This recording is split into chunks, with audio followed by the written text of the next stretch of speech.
सिंह कितना भी रौद्र रूप ले ले पर अपने बच्चों को कभी नुकसान नहीं पहुंचाएगा। इसलिए हे प्रभु, आपका रूप कितना भी भयंकर हो, परंतु मैं आपका पुत्र ही हूं, इसलिए मुझे आपसे डर नहीं लगा। 42 श्लोकों में बड़ी सुंदर प्रार्थना श्री प्रहलाद जी ने की। अब भगवान कहते हैं, बेटा प्रहलाद वर मांगो। प्रहलाद जी कहते हैं, प्रभु मांगने की इच्छा ही नहीं है तो कहां से मांगू। पर जब भगवान बार बार कह रहे हैं कि वर मांगो वर मांगो, तो प्रहलाद जी को लगा यदि मैं नहीं मांगूंगा तो भगवान रुष्ट भी हो सकते हैं कि अभिमान आ गया नहीं मांगने का। तो क्या किया जाए। प्रहलाद जी ने वरदान मांगा, प्रभु मुझे एक ही वरदान दीजिए कि आज के बाद मेरे मन में मांगने की इच्छा ही जागृत नहीं हो। भगवान प्रसन्न हो गए, बोले प्रहलाद तू मांग नहीं सकता तो मैं तुझे दिए बिना जा नहीं सकता। चल बैठ अपने पिता के सिंहासन पर और एक मनवंतर तक राज्य कर और शुभाशुभ कर्मों को भोगने के बाद मेरा नित्य पार्षद बन जा। प्रहलाद जी बोले, प्रभु यदि आप पद दे रही रहे तो एक वरदान और दे दीजिए। क्या? कि मेरे पिता की अधोगति नहीं होनी चाहिए। ये जो मेरे पिता का मृत शरीर पड़ा है ना, ये अधोगति में नहीं जाना चाहिए। भले ही ये राक्षस कुल का है, लेकिन अधोगति नहीं होनी चाहिए।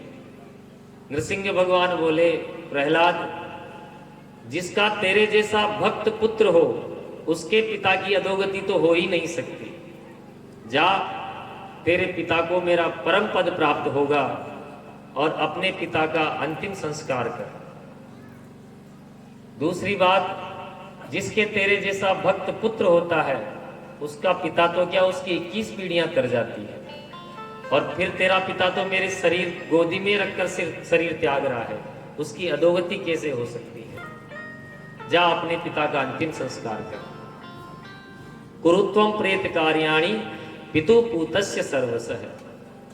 प्रहलाद जी ने अपने पिता का संस्कार किया और सारे लोगों को संताप देने वाले असुर को मारकर भगवान ने प्रहलाद को अपनी गोद में बिठाकर असुर कुल का भी उद्धार किया। अब श्री सुखदेव जी महाराज कहते हैं, परीक्षित तुमने प्रश्न किया था कि भगवान समदर्शी नहीं है, तो बताओ प्रहलाद जी कौन से कुल के थे? राक्षस कुल के। 12 भागवतों में 2 राक्षस कुल से आए हैं, बलि और प्रहलाद। इसलिए ये यथा माम प्रपद्यन्ते, जो जिस प्रकार मेरा भजन करता है उसको मैं उसी प्रकार स्थान देता हूं। प्रहलाद जी के चरित्र के साथ ही 7वें स्कंद को विराम। 8वें स्कंद में मनवंतरों की कथा है। प्रत्येक मनवंतर में भगवान का अवतार हुआ। एक बार चाक्षुष नाम के मनवंतर में भगवान ने गज का ग्रास से उद्धार करने के लिए हरि रूप में अवतार लिया। सुखदेव भगवान कहते हैं, परीक्षित त्रिकूट नामक पर्वत पर एक गजराज अनेक हथिनियों के साथ निवास करता था। वह इतना बलशाली था कि वन के सिंह भी उस गज से डरते थे। अपने बल से मतवाला हुआ गजेंद्र गर्मियों में सरोवर में पानी पीने के लिए गया। सर्वप्रथम तो उसने पानी पिया और फिर उसी सरोवर में विहार करने लगा, क्रीड़ा करने लगा हथिनियों के साथ। उस सरोवर में एक मगर रहता था। अब किसी के घर को जाकर आप दूषित करोगे, गंदा मटमेला करोगे तो किसी को अच्छा नहीं लगेगा। मगर ने विचार किया कि मेरे ही निवास पर आकर मेरे स्थान को गंदा कर रहा है, दूषित कर रहा है, तो गज का पैर अपने मुंह में कसकर पकड़ लिया। गजेंद्र इतना बलशाली था कि उसको लगा ये छोटा सा जीव मेरा क्या बिगाड़ पाएगा। तो मगर को खींचते खींचते किनारे तक ले गया, लेकिन जल के जीव जल में शक्तिशाली होते हैं। तो मगर ने भी जोर लगाया तो पुनः हाथी को खींचकर मध्य में ले गया। खेचा खेची चलती रही। गजेंद्र समझ गया कि मेरा जिससे पाला पड़ा है वो कोई छोटा मोटा जीव नहीं है। अपनी हथिनियों को बुलाया। हथिनियों ने भी सूंड में सूंड फंसाकर खूब प्रयास किया, परंतु कोई सफल नहीं हुआ। परिवारजनों को बुलाया तो परिवारजन भी थोड़ी बहुत देर तो प्रयास करते रहे और अंत में वो भी नमस्कार करके चले गए। बोले भाई तुम तो यहीं पड़े रहोगे, हमें और भी काम धाम करने हैं, कब तक तुम्हारे साथ लगे रहेंगे। उसी क्षण गजेंद्र को वैराग्य जागृत हो गया। जो गजेंद्र की स्थिति है वही हमारी भी स्थिति है। युवावस्था में शरीर में बल रहता है, धन का मद रहता है, तो हम किसी को आंकते नहीं। इस संसार में है जो ही हम हैं, हमारे अतिरिक्त कुछ नहीं है, हमारे बराबर कोई नहीं है। लेकिन जब मृत्यु रूपी मगर पैर पकड़ता है तो देखो सबसे पहले पैर ही पकड़ा जाता है मगर का। किस प्रकार? बुढ़ापे में सबसे पहले पैर ही जवाब दे जाते हैं। जब मगर रूपी पैर पकड़ लेते हैं तो पहले तो परिवारजन को सेवा शुश्रूषा करते हैं, लेकिन जब स्थिति बहुत विकट हो जाती है तो परिवारजन भी दूर हो जाते हैं और उसी समय वैराग्य जागृत होता है। गजेंद्र के वैराग्य जागृत हुआ तो भगवान को पुकारने लगा। देहाभिमान लिए हम भी हाथी की तरह उन्मत्त होकर चलते हैं। गजेंद्र ने समझ लिया भगवान की अद्भुत स्तुति की, परंतु इस स्तुति में एक बार भी किसी भी देवता का नाम नहीं लिया। ओम नमो भगवते तस्मै यत् एतत् चिदात्मकम् पुरुषायादि बीजाय परेशायादि धीमहि। गजराज बोला, प्रभु जो समस्त संसार के कारण है, मूल हेतु है, जो समस्त संसार के सृजन करता, पालन करता और संहार करता है, उस परम तत्व को मेरा प्रणाम है। परंतु वो कौन है, किसी का नाम नहीं लिया। ब्रह्मादि सभी देवता पंक्तिबद्ध होकर खड़े हैं कि ये नाम ले तो हम जाएं। जब अंत तक किसी का नाम नहीं लिया तो भगवान ने विचार किया कि जो किसी की स्तुति नहीं वो मेरी स्तुति है। भगवान ने अपना नाम सुने बिना ही गरुड़ारूढ़ होकर दौड़ पड़े। जब गजेंद्र ने देख लिया कि भगवान नारायण आ रहे हैं, भगवान गोविंद आ रहे हैं, तब इसने नाम लिया। सोंतः सरस्य गुरु बले न गृहीत आर्तो दृष्टवा गुरुत्मति हरिखम उपात चक्र। डूबते हुए गजेंद्र ने सूंड से एक कमल दल पुष्प निकाला और भगवान के चरणों में अर्पित कर दिया। भगवान ने अपने दिव्य सुदर्शन चक्र से ग्राह का मुख चीर दिया और गजराज का उद्धार कर दिया। बोले भक्तवत्सल भगवान की। देखो संकट में गजराज था और सबसे पहले उद्धार किसका किया? ग्राह का, मगर का। मानो भगवान बताना चाहते हैं कि मैं अपने भक्तों का उद्धार तो करूंगा ही करूंगा, परंतु जो मेरे भक्तों के चरण पकड़े हुए हैं पहले मैं उनका उद्धार करूंगा। आइए एक सुंदर सी प्रार्थना भगवान गोविंद की करते हैं, उसके बाद आगे कथा। बोलिए कृष्ण कन्हैया लाल की जय। हे गोविंद हे गोपाल अब तो जीवन हार, अब तो जीवन हार।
की दुलारी, अब की बार पार करो नंद के दुलारी। भगवान कहते हैं राजन, ये गज और ग्राह दोनों पूर्व जन्म के सापित थे।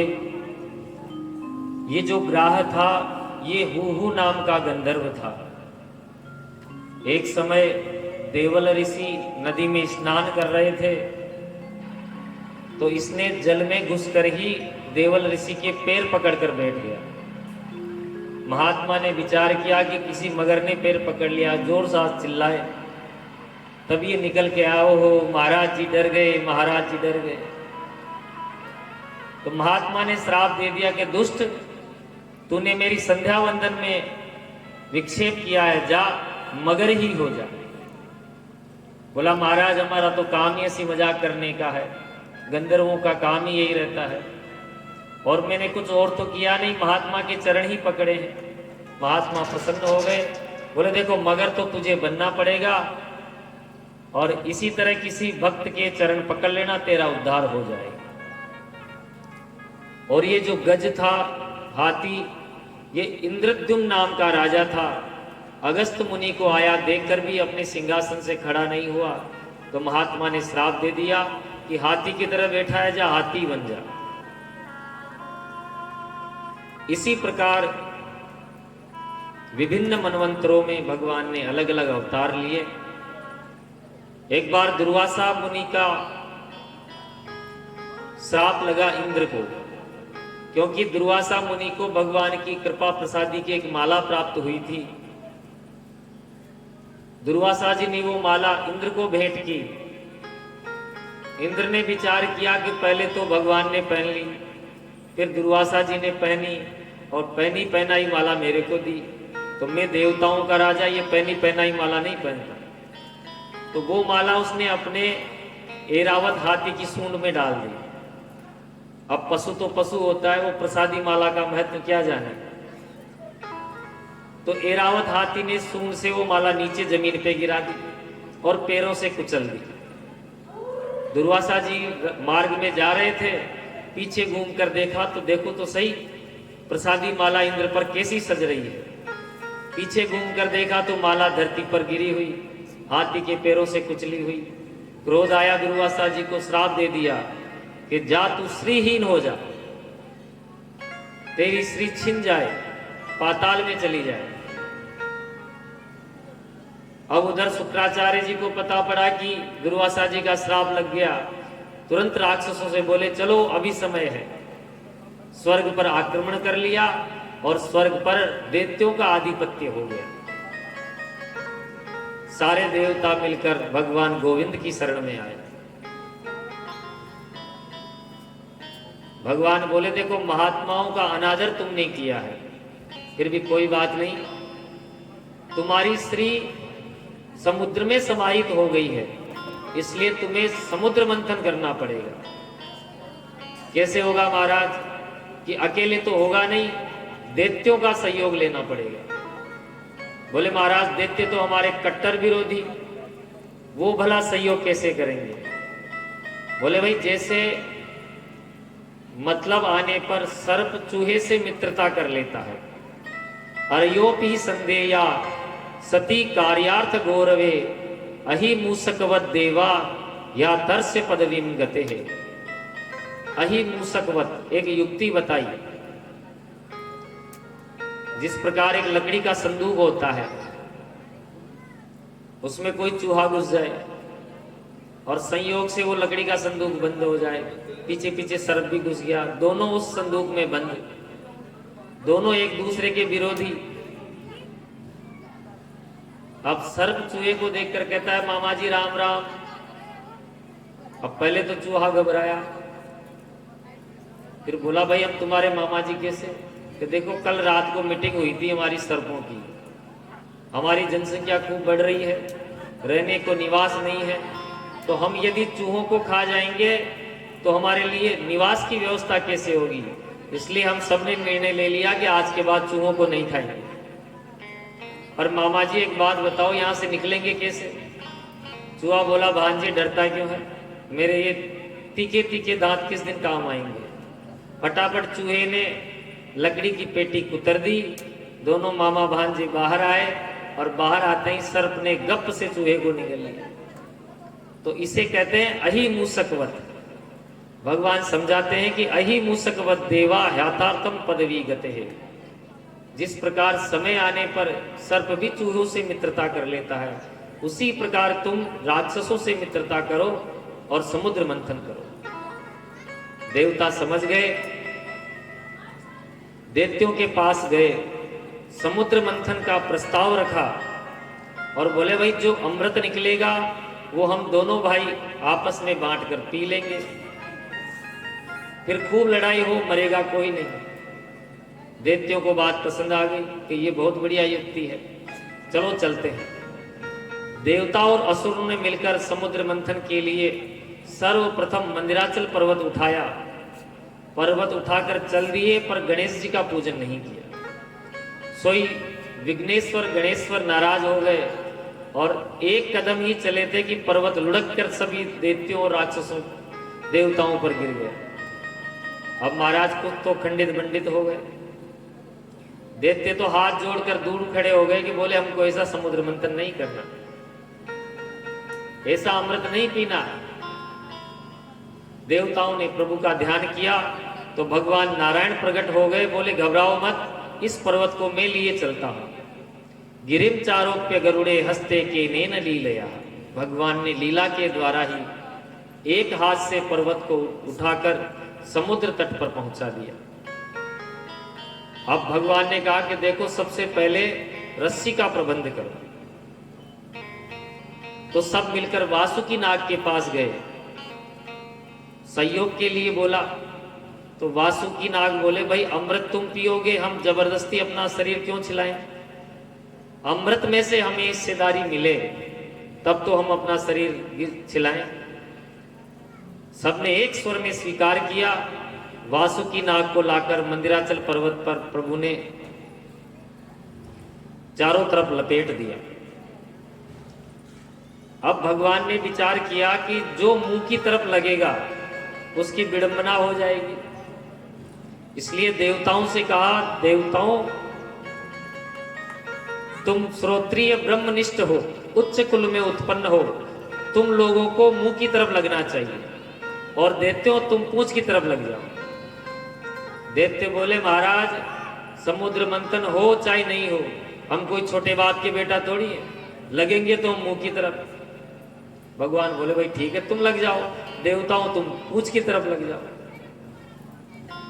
अब जो ही समुद्र मंथन प्रारंभ हुआ तो ही मंदिराचल पर्वत गर्त में जाने लगा। भगवान ने कच्छप अवतार लिया और मंदिराचल को अपनी पीठ पर स्थापित किया। बोले कच्छप भगवान की जय हो। समुद्र मंथन पुनः प्रारंभ हुआ। जो ही वासुकी नाग का शरीर रगड़ खाने लगा तो महाराज गरम गरम फुफकारों से सभी दैत्यों का शरीर जलकर काला हो गया। दैत्यों ने सोचा भाई बड़े बाप के बेटा होने में तो बड़ा नुकसान है, इससे बढ़िया तो पूंछ की तरफ भी लग जाते छोटे बनकर।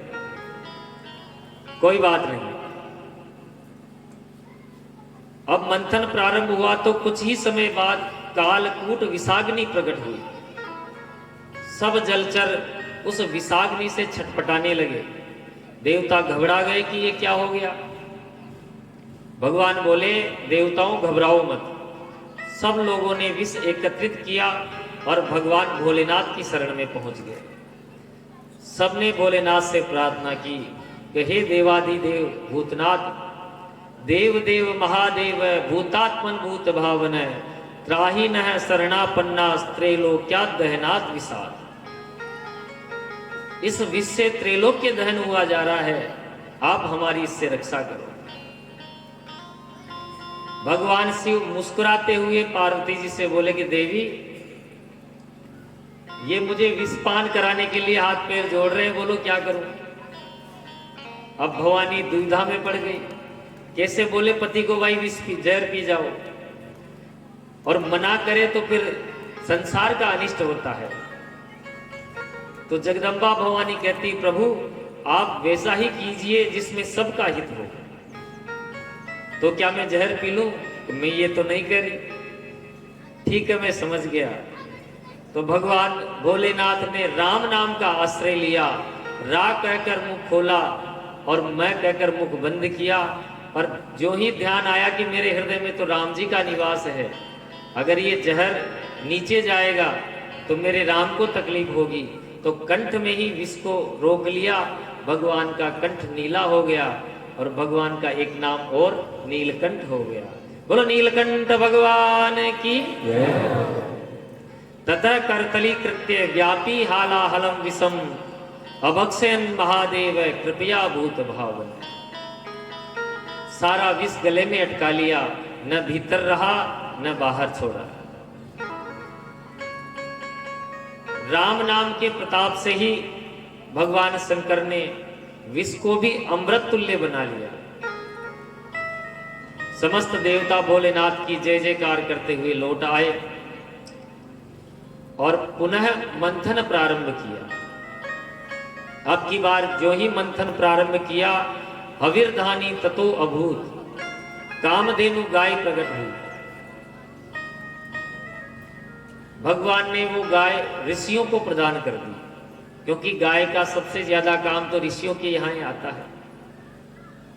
बिना पंचगव्य के कोई यज्ञ पूर्ण नहीं हो पाता।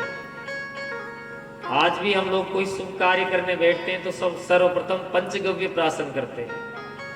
गाय के गोबर से लीपते हैं, गौमूत्र का सिंचन करते हैं, गाय के दूध गाय के घी से ही हवन इत्यादि कार्य होता है। तो कामधेनु गाय ऋषियों को प्रदान कर दी गई। पुनः मंथन हुआ, चंद्रमा प्रकट हुए। तो भगवान ने चंद्रमा को भोलेनाथ के मस्तक पर धारण करा दिया। क्यों? क्योंकि भोलेनाथ ने अभी अभी विषपान किया है और चंद्रमा शीतलता का प्रतीक है। चंद्रमा को धारण करने से भोलेनाथ का एक नाम और बढ़ गया, भगवान चंद्रमौलेश्वर हो गए। पुनः मंथन किया तो उच्चेश्रवा घोड़ा निकला। दैत्य बोले हम लेंगे, देवता बोले हम लेंगे। भगवान बोले देवताओं को भैया अभी लालच मत करो, इन्हीं को दे दो। पुनः मंथन हुआ तो ऐरावत हाथी निकला। दैत्य बोले इसे हम लेंगे, देवता बोले हम लेंगे। भगवान बोले देखो एक एक लो, अभी तुमने घोड़ा लिया है, अब ये ऐरावत हाथी इंद्र को दे दिया जाए। पुनः मंथन निकला। पुनः मंथन हुआ तो कौस्तुभ मणि आई। कौस्तुभ मणि को भगवान ने अपने हृदय में धारण किया। रंबादिक अप्सराएं निकली, वो स्वर्ग में स्थापित कर दी गई। परिजात वृक्ष आया, उसे भी स्वर्ग में स्थापित कर दिया। और अब की बार जो ही मंथन हुआ, जैसे नीले आकाश में अचानक बिजली चमकती है, उसी प्रकार जलराशि के मध्य भगवती श्री लक्ष्मी जी का प्रादुर्भाव हुआ। वो लक्ष्मी मैया की। ततश्चाचरित भूत साक्षात रमा भगवत परहा रंजयंती दिशा कांत्या विद्युत सौदामणि यथा। आकाशीय बिजली के सदृश्य भगवती लक्ष्मी का प्रादुर्भाव हुआ। अब तो दैत्य कहने लगे मैं लूंगा, देवता बोले हम लेंगे। भगवान बोले देखो लड़ाई झगड़ा करो मत, सब पंक्ति बनाकर बैठ जाओ। और लक्ष्मी जी के हाथ में वरमाला दे दी कि आप जिसे पसंद करें उसे ही वरमाला धारण करा दें। अब तो महाराज एक पंक्ति दैत्यों की, एक देवताओं की, और बड़े बड़े महात्मा भी चिमटा गाड़ कर बैठ गए। लक्ष्मी मैया ने वरमाला लेकर सर्वप्रथम संतों की पंक्ति में प्रवेश किया। तो सबसे आगे बैठे थे दुर्वासा मुनि। दुर्वासा जी को देखते ही लक्ष्मी मैया ने विचार किया कि बड़े तपस्वी महात्मा हैं, लेकिन इन्होंने अभी तक अपने क्रोध पर विजय प्राप्त नहीं की। गुस्सा तो इनकी नाक पर बैठा रहता है, पता नहीं कब कोई गलती हो जाए और भस्म होने का श्राप दे जाए। तो उनको भी रिजेक्ट कर दिया। पुनः आगे चली तो महादेव बैठे थे। बोले ये बड़े कर्पूर गौरम करुणावतारम, सुंदर मुख है, लेकिन इनका वेश बड़ा अमंगल है। गरम गरम चिता का तो पाउडर लगाते हैं, गले में सर्पों की माला पहनते हैं, तो इनका वेश बड़ा अमंगल है। यत्रो भयम कुत्र च सोप्य मंगलम। इसलिए महादेव को प्रणाम करके आगे बढ़ गई। भगवान नारायण सबसे अलग थलग बैठे थे, तो नारायण प्रभु को देखते ही लक्ष्मी जी मुग्ध हो गई कि ये स्वभाव से भी सुंदर हैं और इनका स्वरूप भी सुंदर है। कैसे? मंगलम भगवान विष्णु मंगलम गरुड़ध्वज मंगलम पुंडरी काक्ष मंगलायस्तनो हरि। सर्व प्रकार से मंगल है, परंतु एक कमी तो इनमें भी है। क्या? कि मुझे प्राप्त करने की कामना इनमें नहीं है, इसलिए तो अलग बैठे हैं। परंतु ये दोष नहीं, ये दूषण नहीं है, ये तो भूषण है। क्योंकि जो लक्ष्मी की कामना के लिए भागा भागा फिरता है, लक्ष्मी जी उससे दूर रहती है। और जो नारायण प्रभु के सामीप्य रहता है तो लक्ष्मी जी उसके चक्कर काटती रहती है। तो लक्ष्मी जी ने वरमाला भगवान नारायण के गले में डाली, क्योंकि लक्ष्मी जी का स्वभाव है कि पहले तो खूब नचाती है, पर जो लक्ष्मी जी की उपेक्षा करके बैठ जाता है लक्ष्मी जी उसके पीछे पड़ जाती है। लक्ष्मी जी ने नारायण प्रभु को ही चुना और आज भगवान लक्ष्मी नारायण हो गए। वो लक्ष्मी नारायण भगवान की। तो क्या समुद्र मंथन से पूर्व लक्ष्मी जी अर्धांगिनी नहीं थी? बिल्कुल थी। एक समय लक्ष्मी जी ने भगवान से कहा कि प्रभु, जगत के सब प्राणी अपना विवाह उत्सव मनाते हैं, जन्मोत्सव मनाते हैं, पर हम तो ऐसा कुछ नहीं मनाते। भगवान बोले, देवी जी हम तो अनंत काल के हैं, न तो हमारा जन्म हुआ तो हम जन्मोत्सव मनाएंगे। भाई रामनवमी मनती है, शिवरात्रि मनती है, सब मनता है, पर अपना कुछ नहीं मनता। बोले एक काम करो, यदि तुम्हें उत्सव मनाने की ज्यादा ही है तो कुछ काल के बाद में समुद्र मंथन होगा, तो तुम अपने पिता समुद्र के यहाँ चली जाओ पियर में, कुछ दिन समुद्र मंथन होगा तो उसमें तुम्हारा प्रादुर्भाव हो जाएगा। तो दीपावली के दिन लक्ष्मी मैया का प्रादुर्भाव हुआ और उसी दिन लक्ष्मी जी का जन्मदिन मान लो चाहे विवाह का दिन मान लो, तो दीपावली के दिन ही लक्ष्मी जी का प्रादुर्भाव हुआ। वो लक्ष्मी मैया की। पुनः समुद्र मंथन प्रारंभ हुआ तो अब की बार वारुणी निकली। वारुणी क्या है? मदिरा। दैत्य बोले हम लेंगे, भगवान बोले ये तुम ही लो, ये तुम्हारे ही काम की है। तो जो मदिरा पान करता है वो समझ लेना वो दैत्य कुल का है। पुनः मंथन प्रारंभ हुआ तो साक्षात भगवान धन्वंतरी अमृत का कलश लेकर प्रकट हो गए। बोलो धन्वंतरी भगवान की। अमृत का कलश देखते ही दैत्यों ने इशारा किया कि अब देर करने की आवश्यकता नहीं है। मार झपट्टा कलश छीनकर 9 2 11 हो गए। देवता बेचारे सब ले गयो करते रह गए। भगवान मुस्कुरा कर बोले, देवताओं घबराओ मत, मां खिद्यत मिथोथरम साध इससे सुमाया। आप लोग खेद मत कीजिए, जो मुझ पर आश्रित रहते हैं उनका गया हुआ धन भी मैं वापस लौटा देता हूं, और जो मेरे चरणों से दूर चले जाते हैं उनके आए हुए पदार्थ भी छोड़कर चले जाते हैं। भगवान अंतर्धान हुए तो दैत्य लोग अमृत का कुंभ तो ले गए थे, परंतु आपस में ही झगड़ा करने लगे। अहम पूर्वम नत्वमिति प्रभु, पहले मैं पीऊंगा, पहले मैं पीऊंगा, क्योंकि मैं ज्यादा बलवान हूं। तू में होने लगी तो भगवान को अवसर मिल गया। इसका लाभ उठाते हुए भगवान ने परम सुंदरी मोहिनी के रूप में प्रकट होकर कमल का पुष्प घुमाते हुए, सबका चित्त चुराते हुए सबके मध्य में पहुंच गए। भगवान के उस दिव्य रूप का दर्शन करते ही सब दैत्यगण तो मुग्ध हो गए। अहो रूप अहो धाम, अहो अस्या नवम ये। हे सुंदरी, तुम्हारी सौंदर्य की महिमा तो अनुपम है। तुम कहां से आई हो, कहां जा रही हो, क्या तुम्हारा विवाह हो गया? मोहिनी भगवान बोले, भाई तुम कौन होते हो मेरी जन्म पत्रिका पूछने वाले? दैत्यों ने एक स्वर में कहा कि हम कोई छोटे मोटे नहीं हैं, हम कश्यप ऋषि की पुत्र हैं और हमने अपने बाहुबल से ये अमृत का कलश प्रकट किया है। भगवान बोले तो भाई झगड़ क्यों रहे हो? तो देवी जी झगड़ इसलिए रहे कि इसको पहले कौन पिए, और अब आप आ ही गई हो तो आप अपने हाथों से ही ये कलश अमृत हमको सबको पिला दीजिए।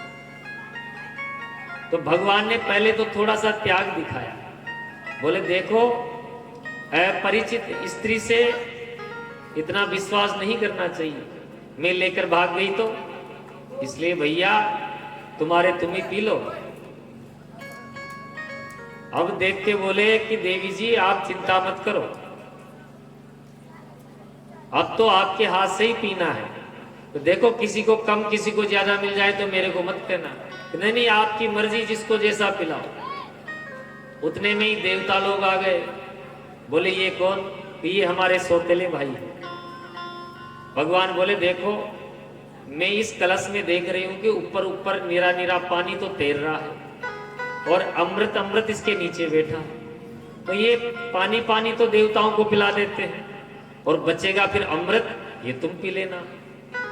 देवता तो मोहिनी के रूप जाल में मुग्ध थे, जैसा जैसा भगवान ने बोला कि ठीक है देवी जी आपकी जो मर्जी आए वो करो। तो एक पंक्ति में देवता बैठ गए, एक पंक्ति में दैत्य बैठ गए। दैत्य तो रूप सुधा का पान करने लगे और देवता अमृत पान करने लगे। एक स्वरभानु नाम का दैत्य था, वो समझ गया तो वेश बदलकर देवताओं की पंक्ति में आ बैठा। जो ही अमृत पान किया, अगल बगल में सूर्य चंद्र बैठे थे, बोले प्रभु नकली है। भगवान ने तुरंत अपना सुदर्शन चक्र निकाला और उस दैत्य का सर धड़ से विरक्त कर दिया। चूंकि अमृत पी चुका था इसलिए मरा नहीं, और वही स्वरभानु दैत्य राहु केतु बनकर आज भी चुगली करने वाले सूर्य चंद्र को ग्रसता है। अमृत सब देवता पी चुके थे, तो दो देवताओं और दैत्यों में भयंकर संग्राम हुआ। तो दैत्य तो सारे मर गए, क्योंकि देवता अमृत पी चुके थे इसलिए कोई मरा नहीं। सुखदेव जी आए, सब दैत्यों को मरा देखा, तो अपनी मृत संजीवनी विद्या के द्वारा सभी दैत्यों को पुनः जीवित कर दिया। और दैत्यों के राजा बलि से कहा कि बलि तुम्हें पता है इन देवताओं को बल कहां से मिलता है? कहां से मिलता है महाराज? कि ये ब्राह्मणों की सेवा करने से मिलता है, इसलिए ब्राह्मणों की खूब सेवा करो। बलि ने जैसा जैसा शुक्राचार्य जी ने कहा था वैसा वैसा ही किया, खूब दान करने लगा, ब्राह्मणों को खूब सेवा करने लगा। तो ब्राह्मणों ने एक ज्योतिर्मय रथ का निर्माण करके बलि को दिया। बलि उस ज्योतिर्मय रथ पर बैठकर स्वर्ग पर आक्रमण किया और समस्त देवताओं को स्वर्ग से खदेड़ कर भगा दिया। अब शुक्राचार्य जी ने कहा देखो बलि, तुमने स्वर्ग पर आधिपत्य तो कर लिया, परंतु स्वर्ग में वही रह सकता है जिसने 100 यज्ञ किए हो, तो तुम्हें अब बहुमत सिद्ध करना पड़ेगा। तो नर्मदा नदी के तट पर बलि ने यज्ञ करना प्रारंभ किया। उधर सभी देवता मिलकर भगवान नारायण की शरण में गए, अदिति मैया को साथ लेकर। बोले मेरे पुत्र दर दर की ठोकरें खा रहे हैं, प्रभु आप कुछ कीजिए। तो भगवान ने अदिति मैया को फाल्गुन मास में शुक्ल पक्ष में पयोव्रत का उपदेश दिया। ये पयोव्रत फाल्गुन के महीने में शुक्ल पक्ष में किया जाता है और 12 दिन तक केवल दूध का आहार लिया जाता है। किसी माता बहन के संतान में कोई बाधा होती है तो ये व्रत किया जाता है। भागवत जी में 8वें स्कंद में 18वें अध्याय में इसका संपूर्ण उल्लेख किया गया है। 12 दिनों तक मात्र दुग्धाहार करके नारायण की उपासना की जाती है। भगवान ने अदिति मैया से कहा देवी तुम इस पयोव्रत का ठीक से पालन करो, तुम्हारा मनोरथ सिद्ध होगा। तब अदिति मैया ने पयोव्रत का पालन प्रारंभ किया और पयोव्रत के प्रभाव से ही प्रभु प्रसन्न हुए, अदिति मैया के गर्भ में पधारे। और कालांतर में भाद्रपद मास शुक्ल पक्ष में द्वादशी तिथि के दिन मध्याह्न 12 बजे अभिजित मुहूर्त में अदिति मैया के गर्भ से वामन भगवान का प्रादुर्भाव हुआ। बोलो वामन भगवान की। तम वटुम वामनम दृष्ट्वा मोदमाना महर्षयः कर्माणि कारयामासु पुरस्कृत्य प्रजापति। भगवान कितने थे? मात्र 52 अंगुल के, छोटे से। जो देखे भगवान का वो मोहिनी रूप 52 अंगुल का, वही मुग्ध हो गए। देवताओं में तो आनंद का पारावार नहीं रहा। ब्राह्मण भी प्रसन्न हो गए कि आज भगवान ब्राह्मण कुल में प्रकट हुए हैं, ऋषि कुल में भगवान का प्रादुर्भाव हुआ है। सभी ने मिलकर वामन भगवान का सुंदर यज्ञोपवीत संस्कार संपन्न करवाया। देखो, यज्ञोपवीत संस्कार ब्राह्मणों का सर्वोत्तम संस्कार है। यज्ञोपवीत के बिना ब्राह्मण को वेद का अधिकार नहीं मिलता, भगवान की विग्रह की सेवा पूजा का अधिकार नहीं मिलता, वो द्विज कहलाने का अधिकारी नहीं होता। और भगवान ने भी हर अवतार में समय समय पर यज्ञोपवीत संस्कार, राम जी का भी हुआ है, भगवान श्री कृष्ण का भी यज्ञोपवीत संस्कार हुआ है। वो द्विज कहलाने का अधिकारी नहीं होता। तो वामन भगवान का यज्ञोपवीत संस्कार हुआ। अदिति मैया ने लंगोटी भेंट की, आकाश ने छत्र प्रदान किया, कश्यप जी ने मेखला प्रदान की, सरस्वती मैया ने रुद्राक्ष की माला भेंट की, भूदेवी ने चरण पादुका भेंट की और कुबेर जी ने भिक्षा का पात्र भेंट किया। बृहस्पति जी ने कान में मंत्र फूंक कर अपना शिष्य बनाया। बृहस्पति जी मुस्कुराकर बोले, वामन, हमें भिक्षा में त्रैलोक्य की संपत्ति चाहिए। वामन भगवान बोले, प्रभु, हमें त्रैलोक्य की संपत्ति कौन देगा? तो बोले, इस समय त्रैलोक्य का अधिपति दैत्यराज बलि है, नर्मदा के किनारे यज्ञ कर रहा है, तुम जाओ और गुरु दक्षिणा में त्रैलोक्य की संपदा लेकर आओ। भगवान चल पड़े, छोटे छोटे चरणों में छोटी छोटी चरण पादुका चटपट करते चले जा रहे हैं। एक हाथ में कमंडलू, एक हाथ में छत्र। बलि ने यज्ञ के मंडप से ही, दूर से ही वामन भगवान को देखा तो ऐसा लगा जैसे साक्षात सूर्य भगवान चले आ रहे हैं। ब्राह्मणों के सहित बलि यज्ञ मंडप से बाहर आया स्वागत करने के लिए और भगवान को प्रणाम करने लगा। स्वागतम ते नमस्तुभ्यम ब्रह्मन किम करवामवे ब्रह्मर्षिणाम तपः साक्षान मन्ने त्वाम अर्य पूर्वधम। हे महाराज, आपका स्वागत है, मैं आपको प्रणाम करता हूं। आपको देखकर लग रहा है कि जैसे समस्त ऋषियों का तप एक ही रूप लेकर मेरी तरफ चला आ रहा है। आज तो मेरे पितर तृप्त हो गए जो आपका दर्शन हो गया। आप यहां पधारे तो मेरा कुल पावन हो गया। आप जो इच्छा लेकर आए हैं निसंकोच बताएं। धन चाहिए तो कोषागार में खड़ा कर देता हूं, जितना मर्जी उतना ले जाइए। गायें चाहिए तो गायें ले जाइए, वस्त्र चाहिए तो वस्त्र ले जाइए। और यदि आपका विवाह नहीं हुआ तो आपके जैसे ही 52 अंगुल की कन्या, ब्राह्मण कन्या देख लेता हूं, उसके साथ आपका विवाह करा देता हूं। जो भी इच्छाएं हैं निसंकोच कहो।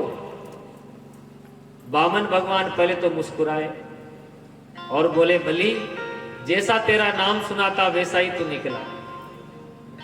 क्या बात है? अरे तूने तो अपने पूर्वजों को भी संतुष्ट कर दिया। तेरे पूर्वज कैसे हैं? हिरण्याक्ष, हिरण्यकश्यपु जैसे महाप्रतापी, उनको कौन नहीं जानता। और उनके बेटा प्रहलाद, भैया उन्होंने तो चमत्कार कर दिया, खंबे से भगवान को प्रकट कर दिया। और प्रहलाद के बेटा विरोचन, उनका भी क्या कहना। विरोचन ने अपना सर्वस्व धन ब्राह्मणों में लुटा दिया। और विरोचन के पुत्र बलि, तूने भी अपने बलि राजा को चलने आया, हरि तेरे बाहर खड़ा भगवान, भगत बनते प्रभु के मारे लागे, प्रभु के मारे लागे, मुझे बेटो बेटो हरियो जी को पानी लागे। ओ सीता राम जी के प्यारे रजधानी लागे, महारानी लागे, मोहे बेटो बेटो हरियो जी को पानी लागे।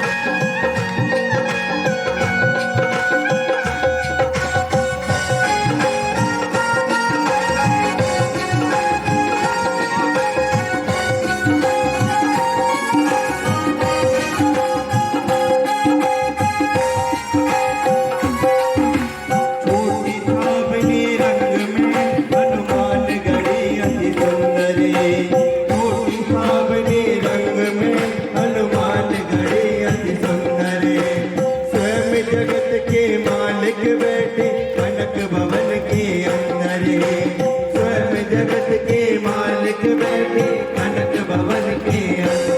सीता राम जी की शोभा सुख की खाने लागे, सुख खाने लागे, मोहे मीठो मीठो हरियो जी को पाने लागे।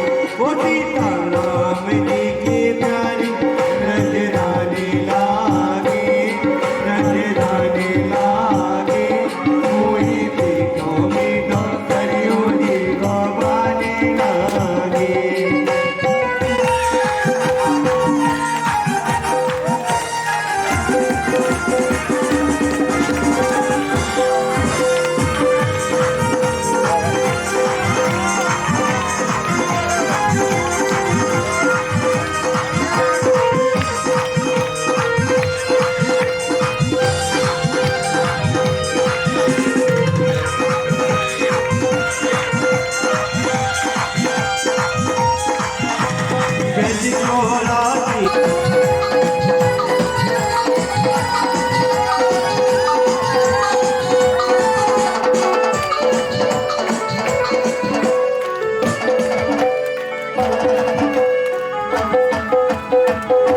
देखो पीछे वाले को एक कोई बधाई नहीं मिलेगी, जो पीछे खड़े हैं, एक को भी बधाई नहीं मिलेगी। बोले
तेरे